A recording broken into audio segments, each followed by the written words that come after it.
Cuando Jesús estuvo en la tierra, muchas de sus enseñanzas provocaban crisis en sus alumnos, porque no se parecían en nada con las enseñanzas de los maestros de ese tiempo. Esto se debía a que Jesús siempre buscaba cómo podían aplicarse, llevarse a cabo, como en los pasajes que hoy disfrutaremos, en donde la práctica del amor es la comprobación del aprendizaje. Oremos. Padre de amor, gracias, porque tú sí eres un maestro. Por eso se te conoce a Jesús como el maestro.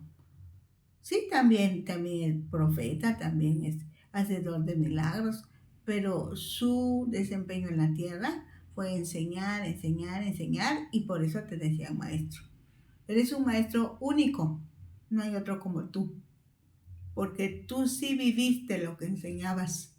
Tú sí practicabas lo que decías.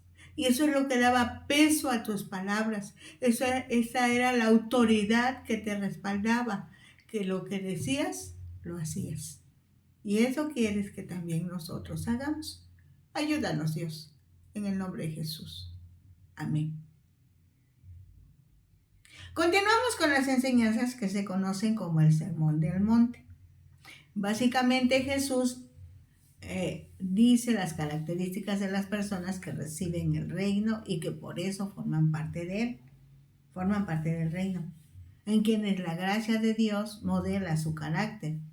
Entre esas características tenemos la humildad, la disposición para sufrir persecución, la obediencia a los mandamientos de Dios, el comportamiento de acuerdo con los estatutos del reino, que es otra forma de decirlo, una vida de oración, poner en primer lugar los valores espirituales, reconocer y obedecer el señorío de Cristo.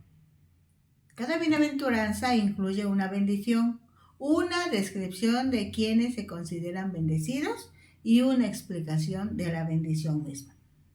Bienaventurado procede del griego cuya raíz indica algo grande o de larga duración. Es un adjetivo que denota felicidad. Muy bendecido.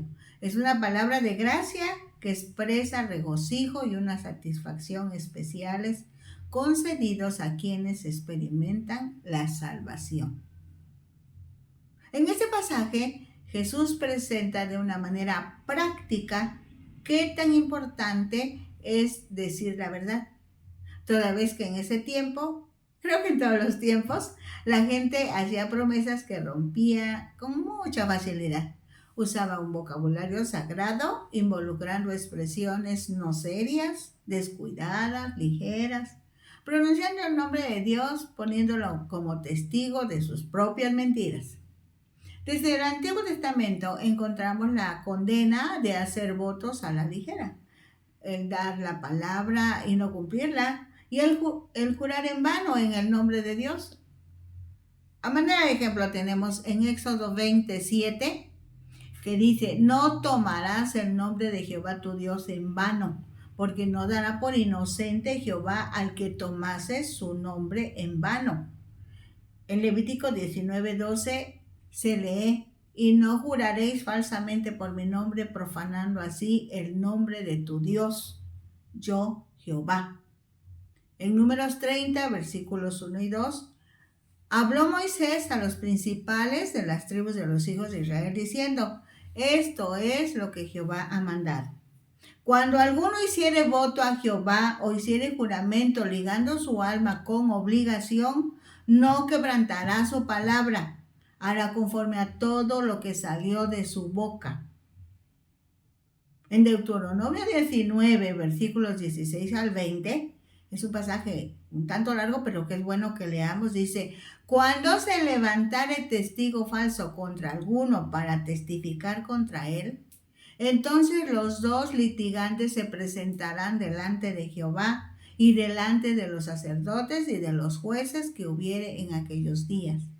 Y los jueces inquirirán bien, y si aquel testigo resultare falso y hubiere acusado falsamente a su hermano, entonces haréis a él como él pensó hacer a su hermano, y quitarás el mal de en medio de ti. Y los que quedaren oirán y temerán y no volverán a hacer más una maldad semejante en medio de ti. Cuando haces voto a Jehová tu Dios, no tardes en pagarlo, porque ciertamente te lo demandará Jehová tu Dios de ti y sería pecado en ti. Tremendo el Antiguo Testamento. Dice Mateo 5:33, además, habéis oído que fue dicho a los antiguos, no perjurarás, sino cumplirás al Señor tus juramentos.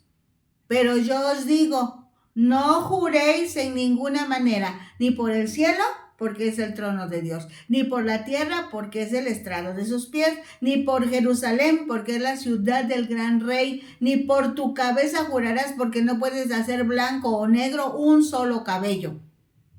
Y al principio aquí está más que claro.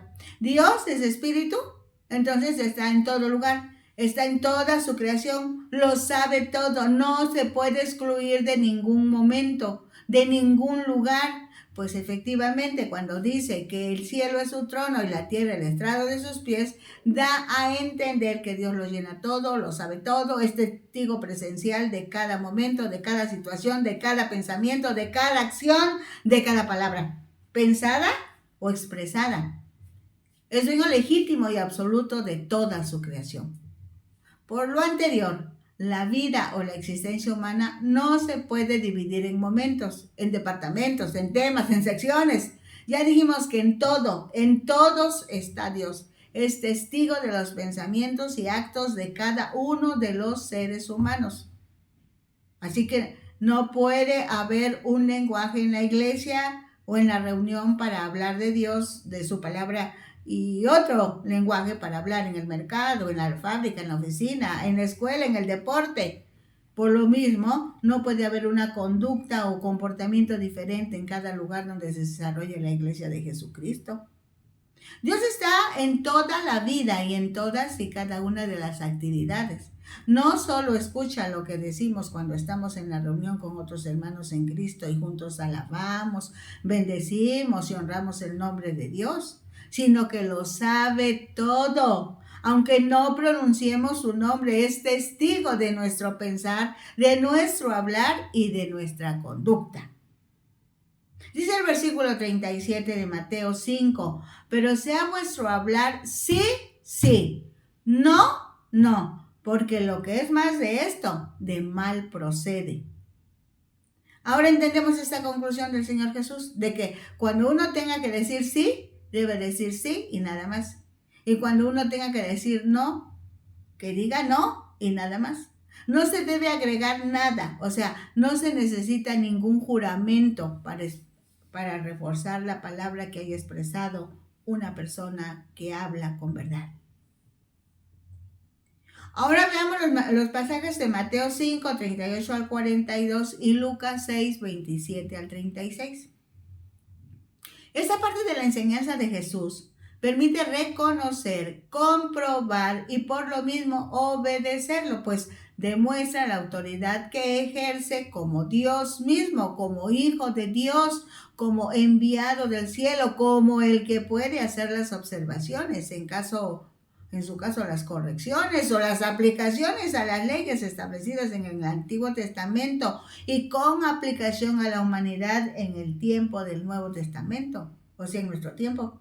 La palabra de Dios es eterna, la palabra de Dios es viva, es eficaz, es de aplicación universal y cuando los hombres la están entendiendo de manera equivocada, Dios hará lo que sea necesario para que esta palabra se aplique correctamente. Dice el versículo 38 del capítulo 5 de Mateo, oísteis que fue dicho ojo por ojo y diente por diente.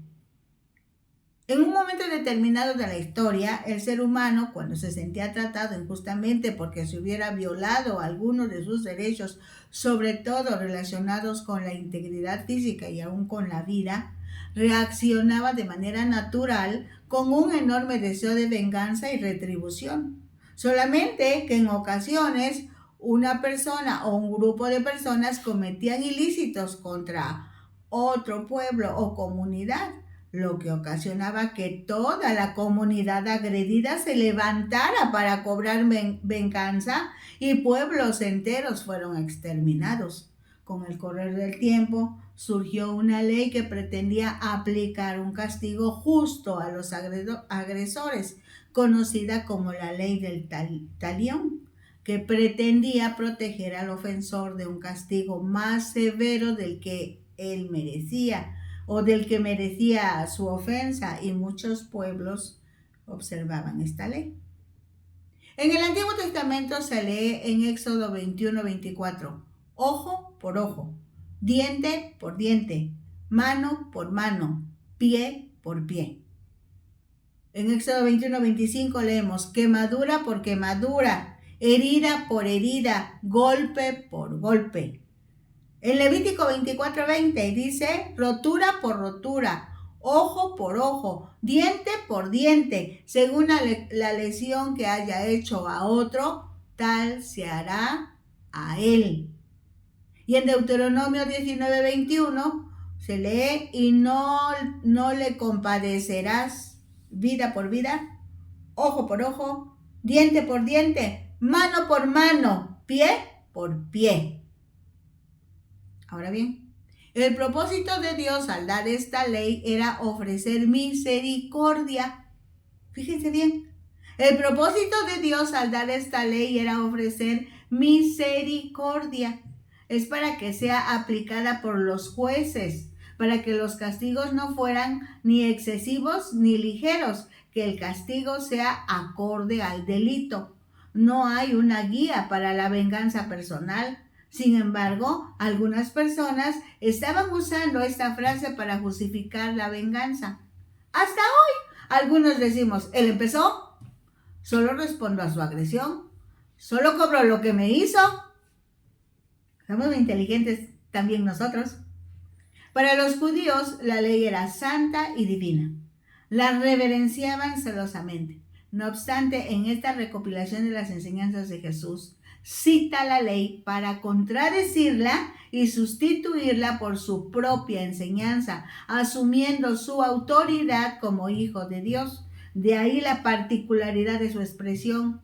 ¿Oísteis qué? Otra forma de decirlo es, la ley de Moisés dice, pero yo, Jesús está hablando, pero yo, Jesús, le digo la siguiente modificación o le hago la siguiente modificación a la ley de Moisés. Casi al final de este sermón, los que lo habían escuchado reconocieron que Jesús enseñaba con autoridad, no como los escribas. Sí, no tenía que dar tantas explicaciones, discutir, hacer un consenso, no. Solo era suficiente con que él dijera, las cosas ahora son así. Porque hasta hoy lo que respalda a alguien que enseña es la obediencia a su respectiva autoridad. Y Jesús se caracterizó por obedecer a su Padre. Eso respaldó lo que él decía. La autoridad es como una atmósfera alrededor de una persona. No necesita decir yo tengo autoridad. Desde que inicia su participación, los que están escuchando saben si es maestro o no es maestro. Esto se da porque tiene y ejerce autoridad. Tengamos cuidado. Mateo 5:39 dice, pero yo os digo, no resistáis al que es malo. Antes a cualquiera que te hiera en la mejilla derecha, vuélvele también la otra. Y al que quiera ponerte a pleito y quitarte la túnica, déjale también la capa. Al que te hiera en una mejilla, preséntale también la otra. Y al que te quite la capa, ni aun la túnica le niegues. Esto está en palabras de Lucas, capítulo 6, versículo 29. Regresamos a Mateo 5:41 y dice, y a cualquiera que te obligue a llevar carga por una milla, ve con él 2. Al que te pida, dale, y al que quiera tomar de ti prestado, no se lo rehuses. En labios de Lucas, capítulo 6:30 dice, a cualquiera que te pida, dale, y al que tome lo que es tuyo, no pidas que te lo devuelva. Cuando una persona es agraviada, la primera reacción es buscar cómo desquitarse. Pero Jesús dice que se debe hacer el bien a los que buscan, a los que causan daño. Ni siquiera guardar resentimientos. Al contrario, amar y perdonar. Esto no es natural, es sobrenatural. Y solamente Dios puede dar las fuerzas necesarias para amar como Él lo hace. Para los judíos de ese tiempo, sobre todo para los que esperaban un Mesías bélico, conquistador, esas declaraciones eran ofensivas. Un Mesías que recomendaba dar la otra mejilla no podía ser el que encabezara la batalla para someter a los odiados romanos. Jesús tenía otra perspectiva para enfrentar la injusticia. Dice que en lugar de exigir los derechos, se deben ceder. Esto es, que es más atinado ser justos y misericordiosos que exigir trato justo y misericordioso. Dice el versículo 43 de Mateo 5, oísteis que fue dicho, amarás a tu prójimo y aborrecerás a tu enemigo.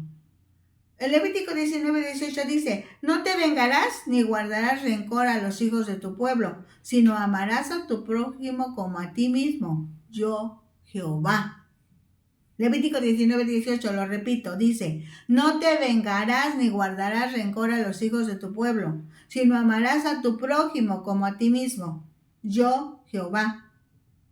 El odiar a los enemigos fue una adición, un aumento que hicieron los fariseos.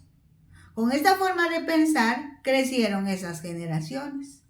Dice el versículo 44 de Mateo 5, pero yo os digo, eso lo está diciendo el Señor Jesús, pero yo os digo, amad a vuestros enemigos, bendecid a los que os maldicen, haced bien a los que os aborrecen y orad por los que os ultrajan y os persiguen.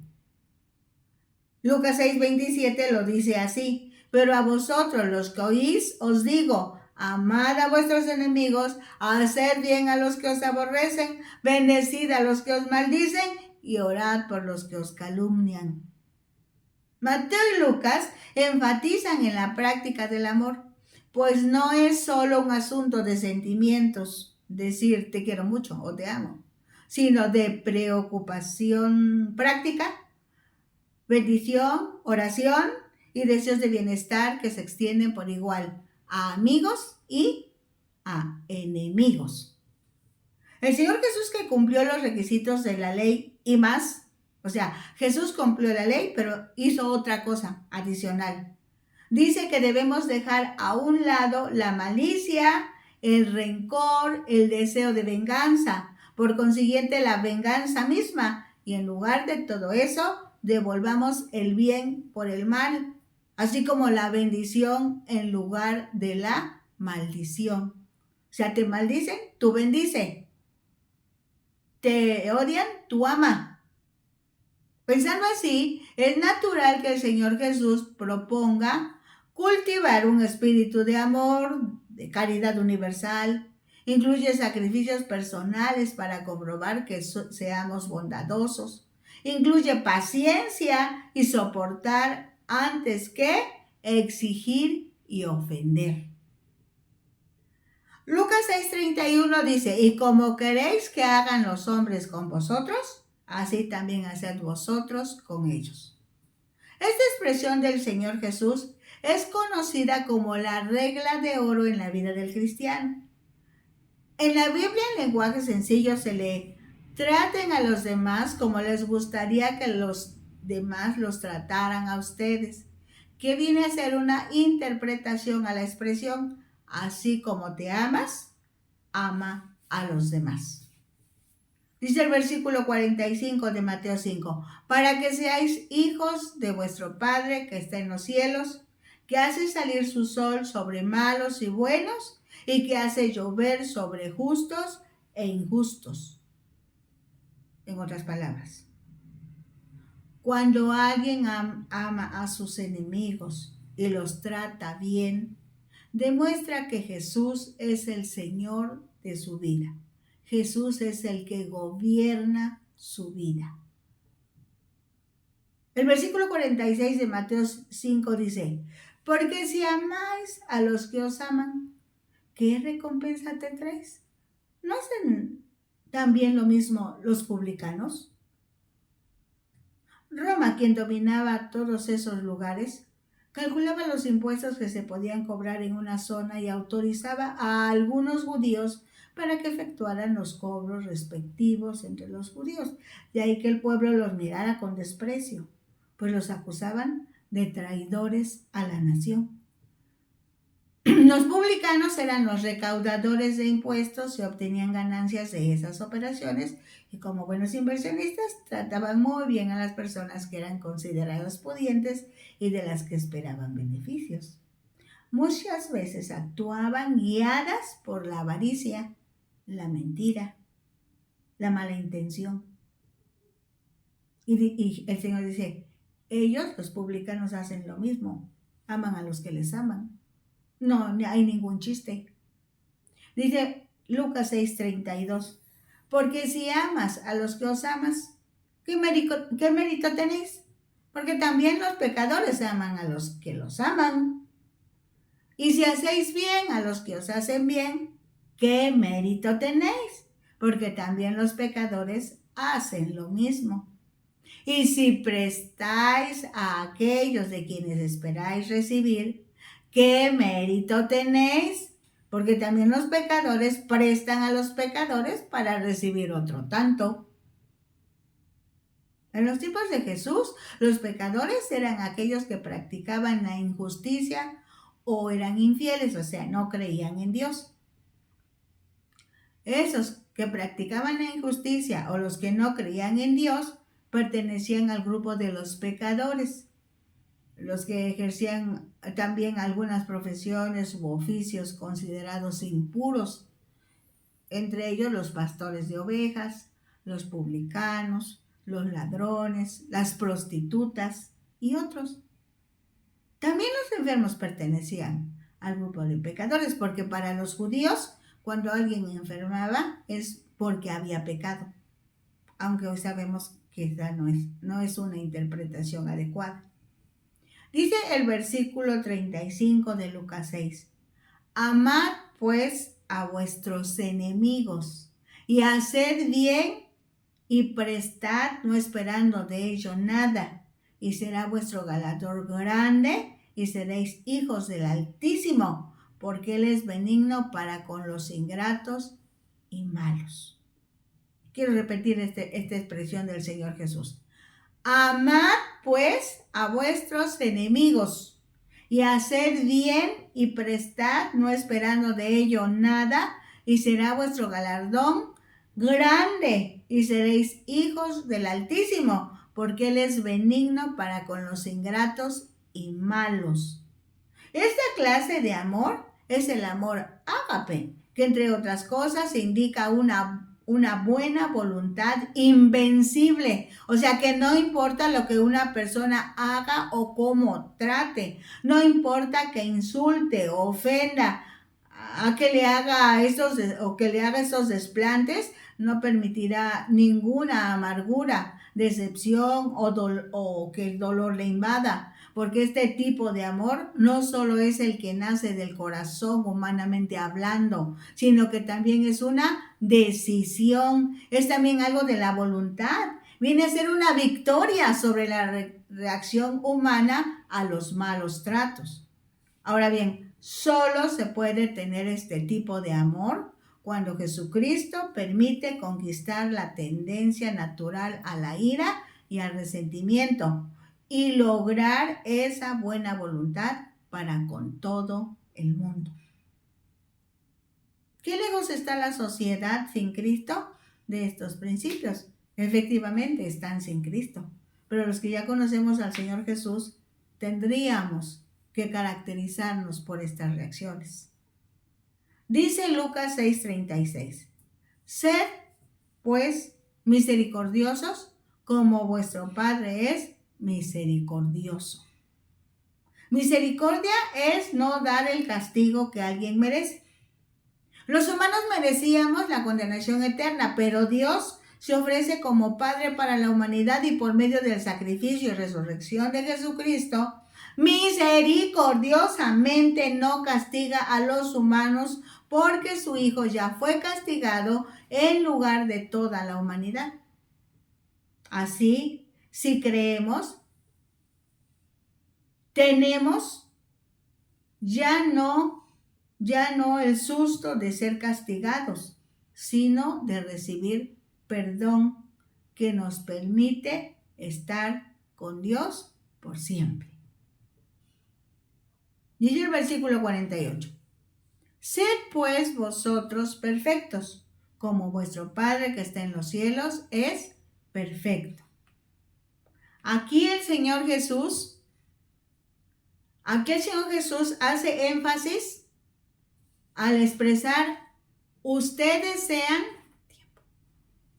como diciendo, no le hablo a otros, es a ustedes. Vean, el versículo dice, sed pues vosotros perfectos, como vuestro Padre que está en los cielos es perfecto. Repito, aquí el Señor Jesús hace énfasis al expresar ustedes sean. Como diciendo, no le hablo a otros, es a ustedes. Sí, ustedes los que en este momento están reflexionando en estas enseñanzas. ¿Qué deben ser? La palabra del griego que se tradujo perfectos puede traducirse como acabado, completo, habiendo alcanzado su fin, perfecto. Jesús hace una comparación al decir cómo. Lo interesante es que esa comparación es nada más ni nada menos que con el Padre. En otras palabras, Jesús dice, si ustedes hicieran una autoevaluación, califíquense, revisen su actuación. Para calificarse, comparen su desempeño con el comportamiento de Dios, el Padre. Así como Él es perfecto, ustedes deben serlo.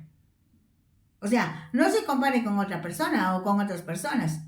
Si quieren saber cuál es su desempeño, vean qué hace Dios en cada circunstancia. Para eso lean la Biblia, mediten en ella y de ahí se irá formando Cristo en cada uno, de tal manera que reaccionaremos como Cristo reacciona o como el Padre reacciona, porque Dios Padre, Jesús y el Espíritu Santo son uno solo. Y como comprobamos, Jesús no vino a enseñarnos solamente a cumplir la ley. Él cumplió la ley y más.